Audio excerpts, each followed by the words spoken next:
Well, good morning everyone and welcome to Blantyre, to the David Livingstone Centre.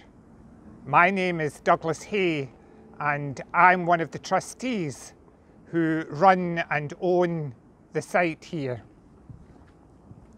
It is my pleasure to welcome you here this morning on behalf of the Trust. But unfortunately, I must begin with an apology. An apology for the state of the grounds, and an apology that we're meeting here in a car park next to our trusty container. Sadly, you'll see that the grass has not been cut for some time. Tiers have not been able to be out with the grass cutters, and it maybe looks a bit more like the African savannah today. But I can assure you the only lion that you're going to meet is the lion depicted in the statue attacking Livingstone, that famous story from his lifetime in Africa. We really are glad that despite all of this, because of the pandemic, that you have agreed to come along here today. And we do wish you well as you travel on from here up to Loch Lomond. Good morning, I'm Mariette Dallas. This is the Mamie Martin Story on Bikes, where we are telling the story of Mamie and Jack in Malawi in the 1920s. We're also telling the story of the Mamie Martin Fund today. Working with our friends and our partners, we support girls in secondary education. We do this in memory of Mamie, who was a passionate campaigner for girls' education. We also remember my parents, Margaret and John Sinclair. Margaret was Mamie and Jack's daughter, and she made this book. She took their letters and diaries and made this book. And she and my dad travelled to Malawi, and then later with friends and family, many of whom are here, no, some of whom are here, set up the Mamie Martin Fund in 1993. So here is Mamie writing home in 1921 from the Mandala Hotel, Blantyre. 9th of November 1921. This is really a Christmas letter, although it's difficult to realise it when we are bathed in glorious sunshine and feast on strawberries and cream. To continue the story of our journey from where Jack left off, on the 5th, left Chindiu at 5:50 a.m, 10 minutes before time as passengers were all aboard the train, arrived at Port Herald about 3 hours later. More customs. Missionaries would need to be millionaires. We saw a good deal of the Shire River and also something of the Ruo, a smaller one.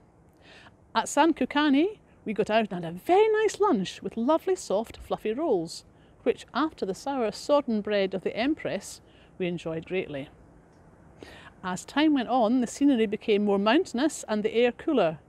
We knew that we were rising rapidly. The trees were all putting forth leaves, either green or that pinky shade like young oak leaves. Mount Mulanje, towering into the clouds, is higher than any Scottish mountain, more than 10,000 feet. Near Limbe, the railway reaches its highest point, 3,000 feet. The height of Blantyre is about 3,200, but there are higher mountains all round. The Mandala Hotel is a comfy, homely place. The whole house is kept beautifully clean and the food is plentiful and well cooked. On the 7th, we went to the Mandala stores, where I gave my first housekeeping order, somewhat on a large scale, but that has to be. Mr. Stewart let me see the list his wife had made out for him, and I modelled mine on it. Probably I may have too much of some things and little of others, but I can only learn through experience. We had kind welcoming letters from Dr. Emsley, Dr. and Mrs. Turner and Miss Mary Patrick, but we are longing for home letters. 7 weeks today since we sailed from London. We do hope so much to be at our destination in another week and get our letters from home. I and my family have had a long connection with Livingstone's birthplace. Some 70 years ago, I used to come here on Sunday school trips, coming across the Tuppenny Bridge at Bothwell. Also, from 1994 for about 50 years, my husband was an honorary counsel for Malawi, was an ex officio trustee of the, Livingstone Memorial. One of my favourite things here is a statue of a small church, which is the Blantyre St Michael's and All Angels Church. This is the church where we went on our very first Sunday in Malawi in '57, and also 2 of our children were baptised there. My connection with Malawi, then Nyasaland, began on the 4th of July 1957 when we sailed out on that long journey. During our stay in Malawi till '64, I travelled widely, especially in the north. While my husband was working, I also worked as a nurse midwife in the Church of Scotland Mission Hospital, then the Queen Elizabeth Hospital in Blantyre, and then when we lived in Zomba, in the Zomba Bottom Hospital.